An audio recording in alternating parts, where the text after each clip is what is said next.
মুস্কুরাইয়ে up Lucknow মে হ্যায়। একটা নতুন শহর, কিছু নতুন এক্সপেরিয়েন্স। বাকি সব শহর যখন আধুনিক হওয়ার দৌড়ে গা ভাসিয়েছে, লখনৌ এখনও তার পুরনো ইতিহাসটাকে খুব যত্ন করে আগলে রেখেছে। কাশীকে যদি বলা হয় মন্দিরের শহর, তবে লখনৌকে বলা হবে ইমামবাড়া শহর। এখানকার প্রতিটা অলিগলিতে মিশে আছে নবাবী আমলের একটা গন্ধ। জিভে জল আনা গালটি আর টুন্ডে কাবাবের সাথে এখানকার খাবারের স্বাদ একবার মুখে লাগলে ভোলা দেয়। তবে শুধু খাবার নয়, এই শহরের আসল সৌন্দর্য হলো এখানকার মানুষ আর তাদের কথা বলার ধরন। এখানে কেউ কাউকে তুই বলে না, বরং ভীষণ সম্মানের সাথে আপ বলে সম্বোধন করে। লখনৌ শহরটা একসময় ছিল নবাবদের প্রাণকেন্দ্র। নবাব ওয়াজিদ আলী শাহর মতো শাসকরা এই শহরকে শিল্পের রঙে রাঙিয়েছিলেন। গান, নাচ আর কবিতার এমন আড্ডা এখানে বসত যে আজও লখনৌর প্রতিটি ইট পাথরে তার আভিজাত্য মিশে আছে। ব্রিটিশরা এসেছে, রাজত্ব করেছে, চলেও গেছে, কিন্তু লখনৌর সেই নবাবী মেজাজটা কেড়ে নিতে পারেনি। শহরটা একটা টাইম মেশিনের মতো। এখানে মডার্ন মেট্রো আছে, আবার ঠিক তার নিচেই হয়তো কেউ সযত্নে কোনো পুরনো রেসিপিতে কাবাব বানাচ্ছে।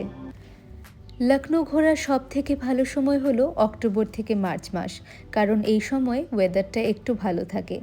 ঘোরার জন্য এখানকার বড় ইমামবাড়া, ছোট ইমামবাড়া, রেসিডেন্সি আর রুমি দরওয়াজা তো মাস্ট। আর কেনাকাটার জন্য যদি খুব সুন্দর আর মডার্ন জায়গা চান, তবে চলে যান হজরতগঞ্জ।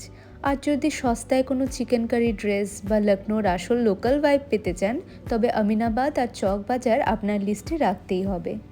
রাস্তা দিয়ে যাওয়ার সময় ঠিক আমাদের পাশে যে বিশাল টাওয়ারটি দেখা যাচ্ছে, এটা হলো লখনৌর বিখ্যাত ক্লক টাওয়ার, যা ভারতের সবথেকে উঁচু ক্লক টাওয়ার। প্রায় 221 ফিট উঁচু এই টাওয়ারটি বানিয়েছিলেন তখনকার ব্রিটিশ গভর্নমেন্ট।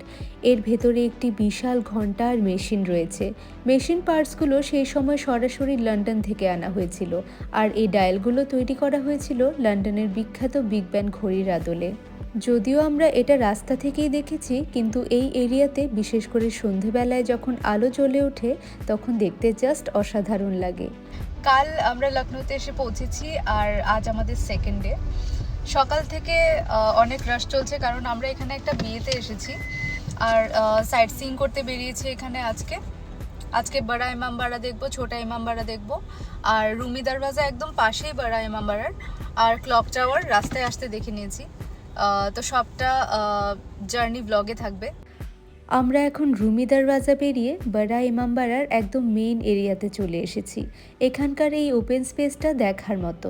একটু খেয়াল করলে দেখা যায় রাস্তার দুপাশে বিশাল বিশাল সব গেট। এই গোটা জায়গাটাকে বলা হয় হুসেনাবাদ চত্বর। আমরা ঢুকে পড়েছি বড়া ইমামবাড়ার ভেতর। নবাব আসফউদ্দৌলার দ্বারা বানানো এই ইমামবাড়া। লখনৌতে যখন খুব দুর্ভিক্ষ চলছিল, নবাব চাইলেন মানুষকে কাজ দিতে, যাতে কেউ না খেয়ে না মরে। তাই তিনি এই বিশাল স্ট্রাকচার তৈরির কাজ শুরু করলেন। দিনভর সাধারণ মানুষ এটা তৈরি করত, আর রাতে নাকি নবাবের সেনাপতিরা সেই কাজ আবার ভেঙে দিত, যাতে কাজটা অনেক দিন চলে আর মানুষ বেশি দিন ধরে রোজগার করতে পারে। এখানে ঢোকার জন্য টিকিট কাউন্টারে টিকিট কালেক্ট করতে হবে। আলাদা আলাদা টিকিট না কেটে একটা কম্বাইন্ড টিকিট কেটে নেওয়া সব থেকে ভালো। এই টিকিটেই ঘুরে দেখা যাবে বড়া ইমামবাড়া, ছোটা ইমামবাড়া, পিকচার গ্যালারি আর শাহী হামাম। আর আজকাল এখানে গাইড নেওয়া ম্যান্ডেটরি করে দিয়েছে। আরও একটা কথা, এখানে ডিএসএলআর ক্যামেরা নিয়ে ঢোকা বা টিকটক রিলস বানানো একদম বারণ। সাধারণ মোবাইল ক্যামেরা দিয়ে আপনি ছবি বা ভিডিও করতে পারেন, কিন্তু প্রফেশনাল কোনো শুটিং এখানে অ্যালাউড নয়। ভেতরে ঢুকে বাগানের পথ ধরে একটু এগোলেই দেখতে পাবেন লেফট সাইডে একটি বিশাল মস্ক, যার নাম আসফি মস্ক। বড়া ইমামবাড়াতে আমরা দেখতে পাই 3টে মেন জিনিস: শাহী বাউলি, ভুল ভুলাইয়া আর একটা সেন্ট্রাল প্রেয়ার হল। ভেতরে ঢোকার আগে জুতো খুলে জমা দিয়ে যেতে হয়, কারণ প্রেয়ার হলে অবশ্যই জুতো নিয়ে যাওয়া অ্যালাউড না। ঢুকে পড়েছি বিশাল সেন্ট্রাল প্রেয়ার হলে। এটাকে আসফি হলও বলা হয়। এর স্পেশালিটি হলো এটি পৃথিবীর ওয়ান অফ দ্য লার্জেস্ট হল, যার ছাদ কোনো পিলার বা থামের সাপোর্ট ছাড়াই দাঁড়িয়ে রয়েছে। হলের ভেতরে নবাব আসফউদ্দৌলার সমাধি রয়েছে এবং সারা বছর এখানে ধর্মীয় অনুষ্ঠান ও শোক সভা পালন করা হয়। প্রেয়ার হলের ঠিক ওপরের তলায় রয়েছে ভুল ভুলাইয়া, যার ভেতরে যাওয়ার 300টি রাস্তা রয়েছে, কিন্তু বেরিয়ে আসার শুধু একটি, তাই একে ভুল ভুলাইয়া বলা হয়। ভুল ভুলাইয়া জায়গাটায় খুব ভিড় ছিল, তাই ওই জায়গাটা স্কিপ করে আমরা দেখতে চলে যাই শাহী বাউলি। ইন্দো ইসলামিক কায়দায় তৈরি এই পুরনো বাউলি বা কুয়োটির ডিজাইন তৈরি করেছিলেন কিফায়াতুল্লাহ। এই বাউলিটি মোট 5 তলার, যার মধ্যে নিচের কয়েকটি তলা সবসময় জলের নিচে থাকে। স্ট্রাকচারটা অনেকটা নিচের দিকে ডিপ আর অন্ধকার। লখনৌর প্রচণ্ড গরমে যাতে কোনোদিনও জলের অভাব না হয়, তাই এটাকে মাটির অনেক নিচ পর্যন্ত খোঁড়া হয়েছিল। আপনি যত নিচের তলে নামবেন দেখবেন চারপাশটা তত বেশি ঠান্ডা হয়ে আসছে। আসলে সেই যুগে তো আর এসি ছিল না, তাই নবাব আর তার অতিথিরা গরমে আরাম পেতে মাটির নিচে ঠান্ডা ঘরগুলোতে এসে সময় কাটাতেন। আর ভেতরটা অন্ধকার, কারণ বাউলিটা এমনভাবে তৈরি করা হয়েছিল যাতে ভেতরে অন্ধকারে লুকিয়ে থাকা প্রহরীরা বাইরের আলোতে থাকা শত্রুদের পরিষ্কার দেখতে পায়, কিন্তু বাইরে থেকে কোনো লোক অন্ধকারে ভেতরে কারোর উপস্থিতি টেরও না পায়। আমাদের এখানে বড়া ইমামবাড়া ঘোরা শেষ। এখান থেকে বেরিয়ে একটা শেয়ার অটো নিয়ে 10 টাকা দিয়ে পৌঁছে যাওয়া যায় ছোটা ইমামবাড়াতে। আমরা পৌঁছে গেছি ছোটা ইমামবাড়ার এরিয়াতে। ছোটা ইমামবাড়া, যাকে প্যালেস অফ লাইটস বা আলোর প্রাসাদও বলা হয়। এই স্ট্রাকচারটি তৈরি করেছিলেন নবাব মোহাম্মদ আলী শাহ। বড়া ইমামবাড়া যেমন তার হিউজ স্ট্রাকচারের জন্য বিখ্যাত, ছোটা ইমামবাড়া ঠিক তেমনই তার সূক্ষ্ম কারুকার্য আর সৌন্দর্যের জন্য পরিচিত।